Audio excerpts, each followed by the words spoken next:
Shalom, my name is Yehoshua Yaakov. I'm a didactic scientist. I'm making this video from Jerusalem. Just a very brief, quick comment on Ann Coulter's response to Hitchen's absurdity and ridiculous statements about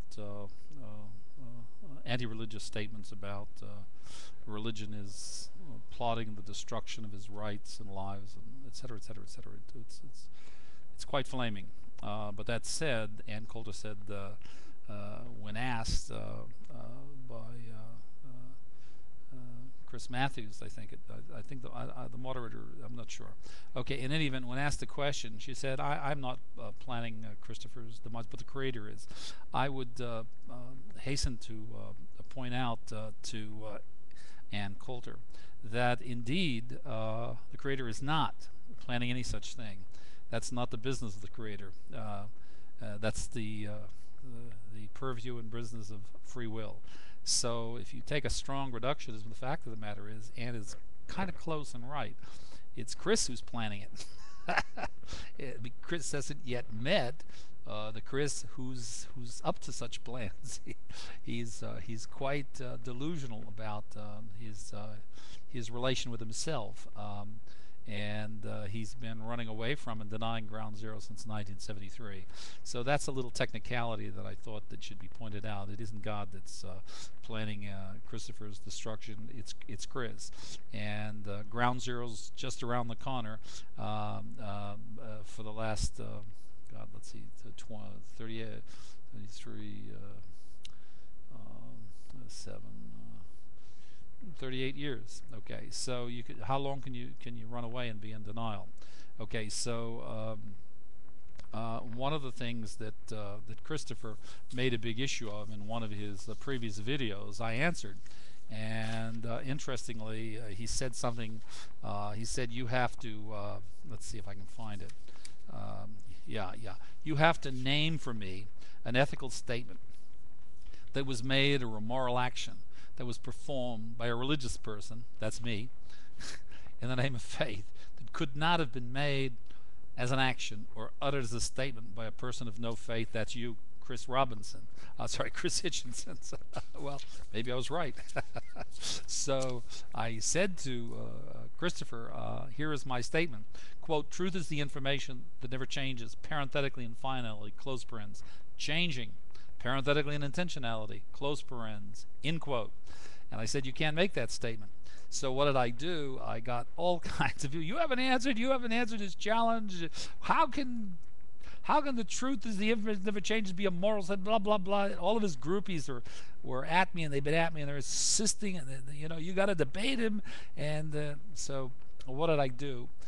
In the white space, I took a first principle. The statement is the first principle in the logic of Humanomics, which I'm the author of, number one. Number two, that statement in strong reductionism, he's not a scientist, so he's not familiar with the processes.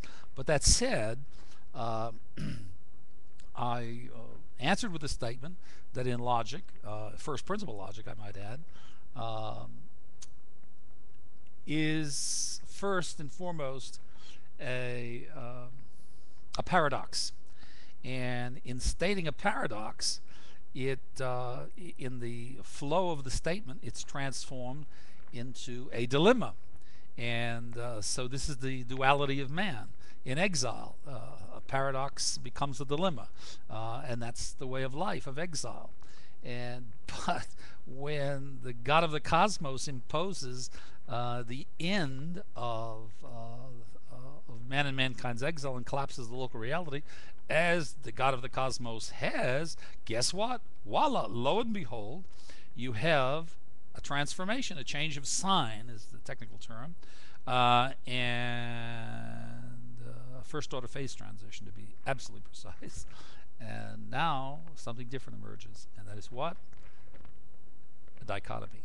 And that is the dichotomy of every man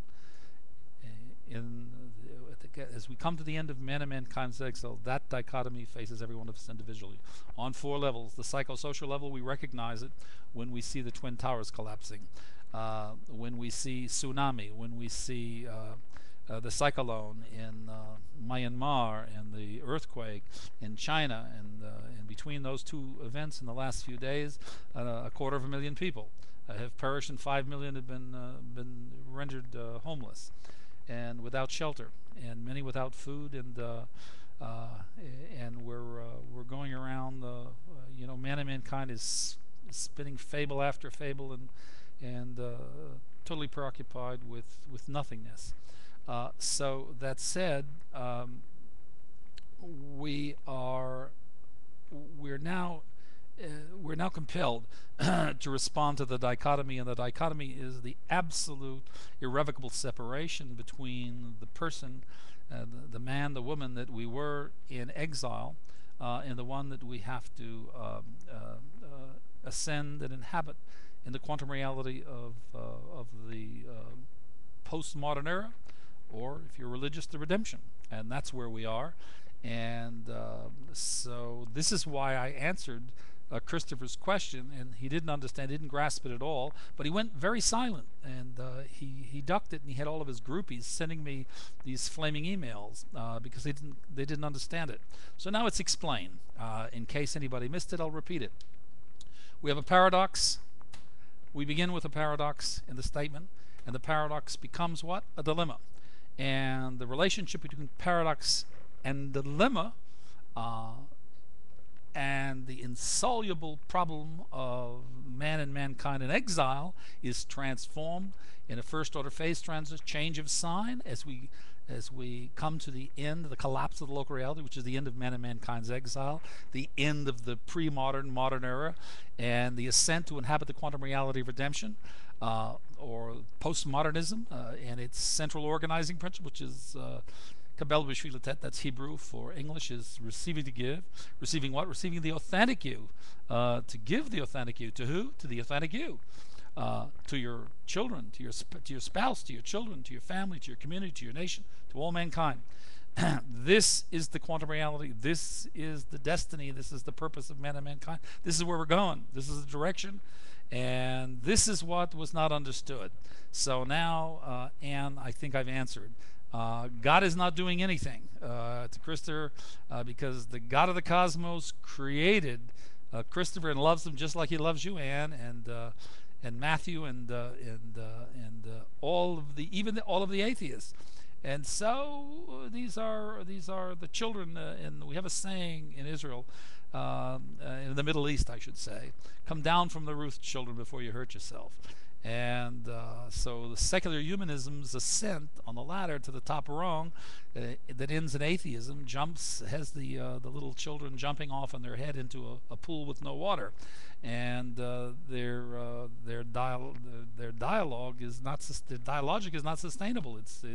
It's empty. It's a bucket with holes in it. It's a sandwich with no beef. But okay, so everybody's entitled to their opinion. So we've answered anyway, and I repeat again. The answer that was given to the challenge that Chris Hitchens threw out and flamed about, which is, you have to name for me. The answer was, truth is the information that never changes. Parenthetically in finality, changing. Parenthetically in intentionality, close parens, in quote. And this is the paradox become dilemma, and that undergoes a formal first order phase transition that becomes the dichotomy of man and all mankind, as we now enter the redemption of man and mankind. And that means the ascent to inhabit the quantum reality, whose central organizing principle is Kabel B'Shulat, that receive it to give in English. So thank you for listening. I'm Yehoshua Yaakov. I'm a didactic scientist. I live in Jerusalem. And I'm sorry to have made such a headache for you, Chris, but it was a bit of your arrogance that kind of put me off. And, we're all of us just here to do the best we can and help one another. And so that is really my motivation and my intention, not to out-duel or out-debate, or you're a very clever, very intelligent fellow, but so there are lots of other people in the world, and many of them are far more intelligent and clever than you. And so humble yourself before the God of the cosmos. Thank you for listening. I'm Yehoshua Yaakov.